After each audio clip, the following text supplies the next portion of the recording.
আসসালামু আলাইকুম। আশা করছি যে যেখান থেকে দেখছেন অনেক অনেক ভালো আছেন, সুস্থ আছেন।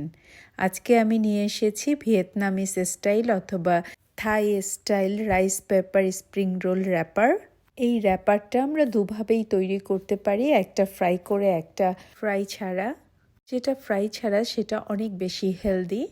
যাদের কোলেস্টেরলের প্রবলেম অথবা তেলের সমস্যা তারা ফ্রাই ছাড়াটা খেলেই সবচেয়ে ভালো। তবে যেটা ফ্রাই করে বানাবো সেটাও খুব হেলদিভাবে করার চেষ্টা করব, যাতে করে সবাই খেতে পারে এবং স্বাস্থ্যসম্মত হয়। এই ফ্রাইটা আমি তিলের তেল দিয়ে করব এবং চুলার জালটা খুবই অল্প আছে ফ্রাইটা করব। এই ভিয়েতনামিজ অথবা থাই স্টাইলের স্প্রিং রোল র্যাপারটা করার জন্য যে রাইস পেপারটা ব্যবহার করা হবে এর জন্য প্রথমেই চাল ভিজিয়ে রাখতে হবে 12 ঘন্টার মতো। যদি রাতে ভিজিয়ে রাখেন, সারা রাত ভিজিয়ে রাখলে পরের দিন এটাকে খুব সুন্দরভাবে মিহি করে ব্যালেন্ড করে অথবা বেটে নিতে হবে। এটাকে মিডিয়াম একটা লিকুইডের মতো তৈরি করে নিয়ে বেশি ঘনও না বেশি পাতলাও না, এমন কনসিস্টেন্সি থাকবে। সেটাকে আমরা একটা পাতলা কাপড়ে, যেভাবে আমরা ভাপা পিঠা তৈরি করি ওই রকম একটা পাতলা কাপড়ে সুন্দরভাবে রুটির মতো করে দিয়ে ঢেকে রাখবো 10 মিনিটের জন্য। তারপরে যখন সেটা সেদ্ধ হয়ে যাবে হালকা করে উঠিয়ে রোদে শুকিয়ে নিতে হবে।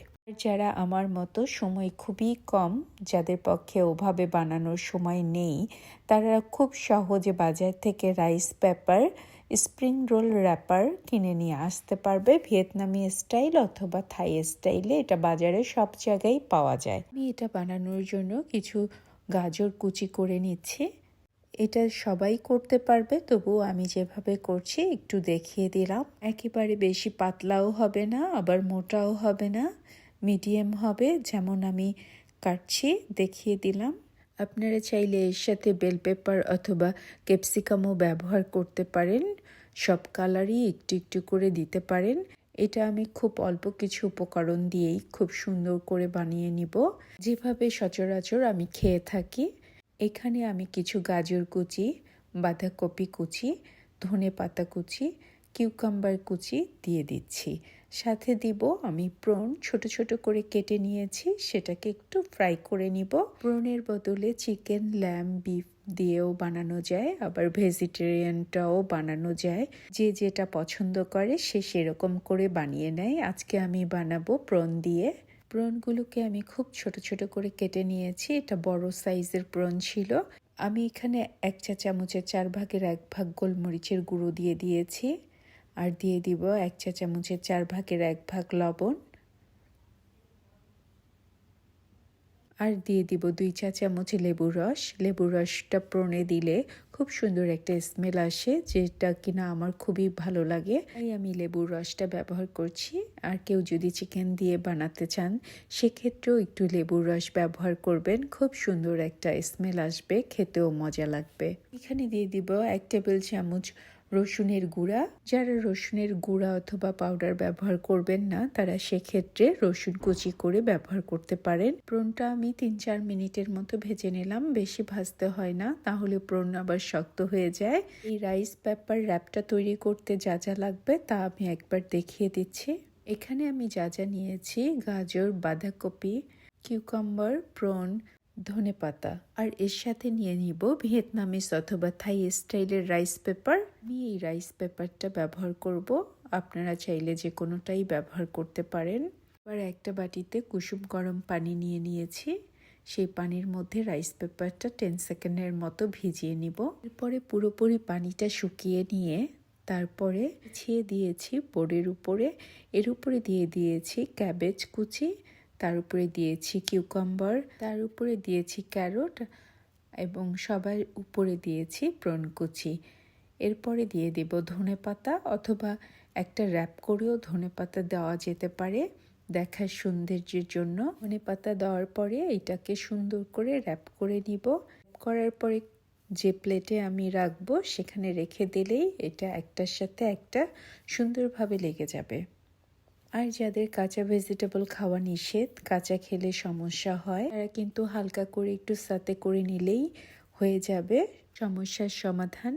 আমি খুব ভালো করে একদম ক্লিয়ার করে দুটো বানিয়ে দেখিয়ে দিলাম, যাতে করে কারো বুঝতে বা বানাতে সমস্যা না হয়।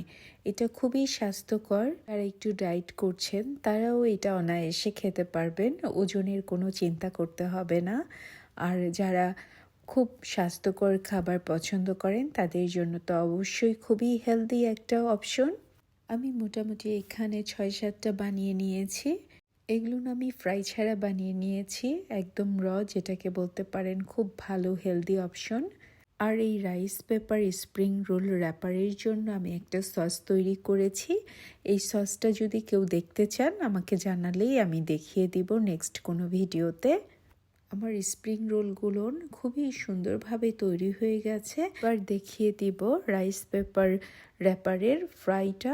আমি র্যাপারটা ফ্রাইয়ের জন্য হোয়াইট সেসেমি তেলটা ব্যবহার করছি, এটা খুবই হেলদি।